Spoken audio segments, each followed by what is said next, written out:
everyone, welcome back. We're diving deep into AI again, and you know things are getting real when even our suitcases are getting in on the action. Getting real is right. We've got a regular roundup of AI news, but then things get really interesting with this Meta research dump. Yeah. They just threw a ton of stuff out there. Seriously, like drinking from a fire hose. Exactly. But the biggest takeaway, AI is about to change a lot more than just how we code or use our phones. Absolutely. We're talking fundamental shifts in how we experience the world. Even simple things like shopping. Like imagine planning a trip and your shopping experience is basically curated by an AI. That's what Google has in mind with their new AI-powered shopping experience. Personalized recommendations, AI-generated product comparisons. It's kind of amazing, but also a little creepy. It's that convenience versus privacy thing again, isn't it? How much are we willing to let AI into our lives? Right, because it's not like Google's the only one.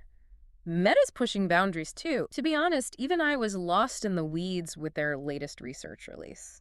Algorithms, data sets, it was a lot. It was a lot, but there are some big takeaways, even for folks who aren't, like coding AI in their basement. Okay, good. Because I was going to say, break it down for us like we're five. Well, one of the big things is this model they have called SAM. SAM 2.1, actually. SAM 2.1. Yeah, it's an upgrade to their image segmentation model. So basically, imagine you can point your phone at something, like a plate of food. Okay, I like food. I'm following. And SAM can not only tell you what it is, like that's a croissant, that's a banana, but it can actually isolate those objects, like digitally cut and paste. Whoa, hold up. So you're saying this AI can tell the difference between a croissant and a banana? No problem. Even better, it can recognize them, even when they're like overlapping in the image or the lighting is weird, and it can do it really accurately. So it's not just seeing, it's like understanding what it's seeing. Okay, so that's cool and all, but what does that even mean for, regular people? Why should we care if an AI can recognize a croissant? Well, imagine taking a picture of your suitcase before a trip. Sam could help you make a list of everything inside, just from the photo. Now that is useful. Packing is the worst. Or think about augmented reality, like virtually trying on clothes from an online store. This kind of tech could make that experience so much more realistic. Oh, wow. That would save me from some serious online shopping fails.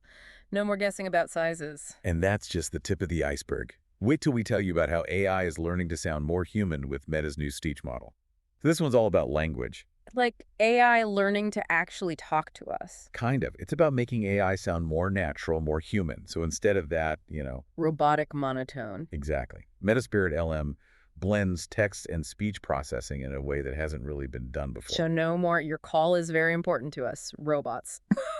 Hopefully not. Think about those old sci-fi movies. The ones with the robots that sounded, well, like robots. Yeah. We're getting closer and closer to AI that can actually understand the nuances of language, like tone of voice, sarcasm, maybe even humor someday. Okay, I'll admit, an AI that gets my sarcasm. Kind of cool.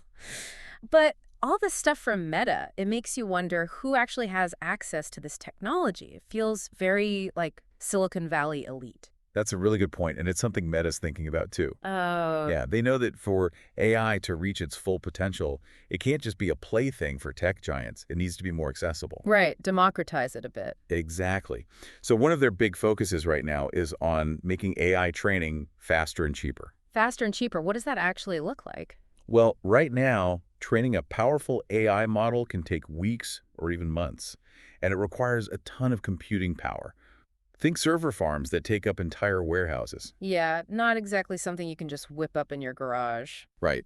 But Meta's developing techniques that could dramatically reduce the time and resources needed. Yeah. So instead of needing a server farm the size of a small country, you could potentially be developing AI on your laptop. Okay, now that is mind-blowing. And what does that mean for, like, the bigger picture? I think we could see an explosion of new AI applications. Like, if anyone can make it, everyone will. Exactly.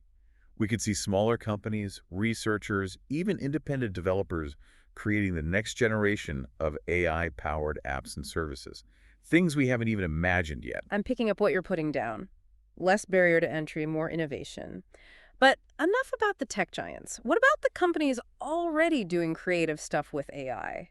Like Midjourney. Oh yeah, Midjourney's doing some cool things. They're letting users edit real photos with AI now. Yeah, and it's crazy realistic. Okay, but how does that even work? They use a technique called inpainting, where the AI analyzes the existing image and fills in the gaps based on your edits. So, like, if I want to edit out my brother from that family vacation photo. You can do that. Wait, really? Yep.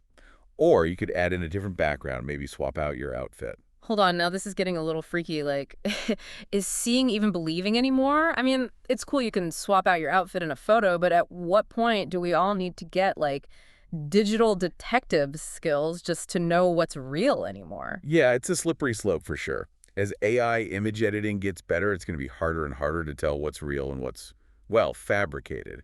And it's not just about, funny family photos either. Right, like what about the news or historical records even? Exactly. It's more important than ever to really think about what we're seeing online, be critical, question your sources, all that good stuff. You're preaching to the choir here. I am all about a healthy dose of skepticism. But honestly, it feels like every day there's AI popping up in some new unexpected place. Like who would have thought banks would be jumping on the AI bandwagon? Right.